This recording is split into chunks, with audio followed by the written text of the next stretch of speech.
Hello YouTube, this video comes to you from the bottom of sitting on the ground by my bed because I thought maybe if I sit like this it'll be slightly less awkward talking to this at midnight alone in my room. It feels really weird because I'm looking at a little camera, not a person, but I'm still talking like I'm talking to a person. And yeah, I'm not sure if you've ever made a YouTube video if you're watching this, but it's weird. Anyways, what I wanted to talk about today is what we like to call real life. I think this is commonly perpetuated in the term IRL, which is initialism for in real life. Because, like, if I were to say a sentence, sorry I didn't make a video today, I was super busy, IRL, that would sound really that would sound normal, like, that's an acceptable sentence in the culture of the internet. But I think that sort of implies that we have sort of two sets of actions, like, the non-IRL ones on the internet and, like, then the real ones, which I think doesn't make sense, for a few reasons. First, they're both real. Like, they're both actions that someone does with intentions to achieve something. Like, it's not like I'm suddenly, like, in some dream world, or, like, teleported to another dimension. You know, like, it's not like D&D, there's, like, planes of existence.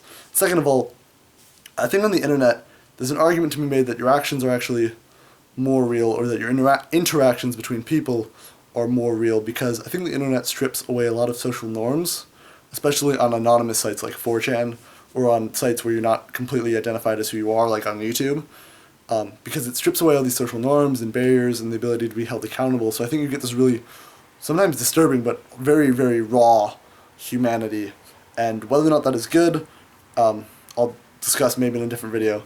But I think the point is that I think it's really weird to classify these interactions into, like, non-real and real. Because I think on the internet you can build relationships. Like, I hate when people use the term, like, internet friend, or whenever I tell them I've met someone over the internet that, like, oh, they're probably a 40-year-old man from Tennessee. No, they're not. Like, you can meet people on the internet and, like, build relationships with them and, like, collaborate with them and do incredible things. Like, that's kind of the point. Like, the internet isn't designed, like, the people who invented the internet and who have, like, argued for its implementation worldwide, like people like Al Gore who have seen it for its potential, was not like, guys, we need to build this thing so people can look at lolcats. No, it was, and always has been, and always will be intended to build connections between people and in entrepreneurs and relationships. And yes, I think you do have to be careful. Like, to be fair, you do have to be careful about people lying about who they are. Like, there are bad people out there and predators, but I think if you're careful and smart and know how the internet works and spend a little bit of time learning the obvious traps that you can fall into, you can do incredible things and make awesome, enriching, enlightening, hugely beneficial, and yes, 100% real relationships with people, and benefit incredibly from them as a human being. And I think it's actually kind of sad that people don't do that as often, and that the internet, which started out I think a very two-way street, that a lot of people who used it also produced it, has become so one-way, and that so many people, and I'm 100% guilty of this myself, squander the ability of the internet, and use it to look at, like I said, pictures of cats, or whatever the latest celebrities are up to, rather than, like, being able to connect with anyone ever, or learn almost anything. And I think I feel the same way about YouTube. I think it's kind of sad that when YouTube was created, I think it was a very collaborative community at first, and that it was very different from mainstream media, and that it wasn't like we have the consumers, and then we have the producers, and the producers produce all the stuff, and the consumers just decide what to watch.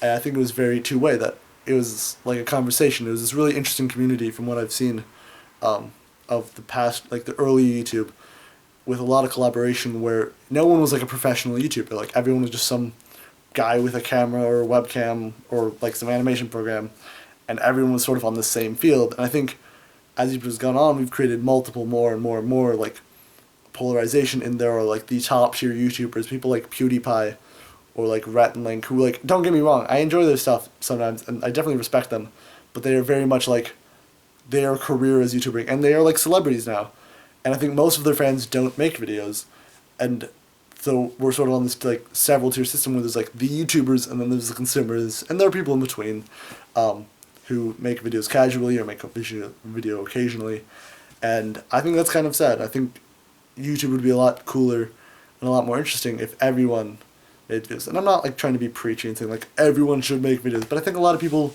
don't realize their potential. I mean, every YouTuber ever started off, I mean, like, okay, other than, like, celebrities who were famous before YouTuber, PewDiePie, Rhett and Link, they all started off the same place sort of I am, like some kid in like his room with a camera, like Charlie McDonald. Charlie is so cool, like he's actually really great. I love him. I'll put a link in the description. But he, like he said, he just started out as a kid with his camera in his room in like 2007. And like now he gets to do what he loves. And like I think that's awesome. And part of the reason I'm doing this 2 week of videos is to encourage myself to sort of take place in this YouTube community, or what people call the YouTube conversation, and try to, like, there's a famous quote, be the change you want to see in the world.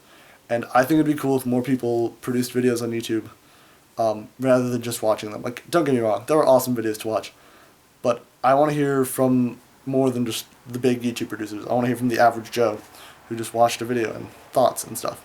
I think that this also perpetuates sort of a scaredness that when we see all this big mainstream YouTube videos like PewDiePie and stuff with so much production value and so much editing and stuff, that it makes it hard. Like, I think that's part of the reason I've been so scared to make YouTube videos for the past like 10 years of my life, is that I always compare myself to these like top tier YouTubers. And I think the world, so many great ideas and so many great perspectives I think would come to life if everyone was less afraid of that and less afraid of being compared to these incredible YouTubers.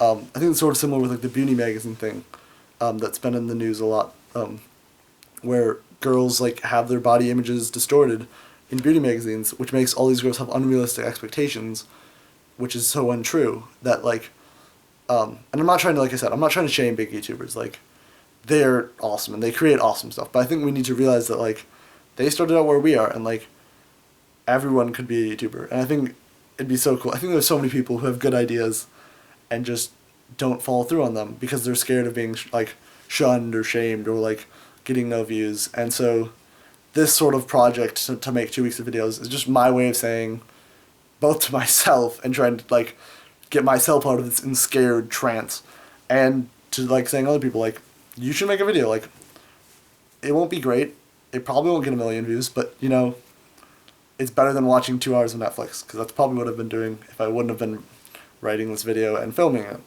And yeah, and like, sure, maybe people will be like, oh, you're so lame, you sit in your room and talk to a camera and no one watches it, but at least you're doing something. Like, considering that Americans watch 200 billion hours of television every year. Imagine if just 1% of that was average Joe sitting down and making YouTube videos, or writing a blog, or doing whatever, or doing something creative. Just the amount that could change would be incredible. So yeah, I hope I apologize for the ramblingness of this video. I was actually very busy today. I've been awake for a very long time, and I was really tired when I filmed and wrote this. So I hope it was understandable in the first place, and I hope that you got something out of it, because that's kind of the whole point of this project. And yeah, I encourage you to make a YouTube video, or a blog, or something, or just make your perspective seen in the world, because I think the world would be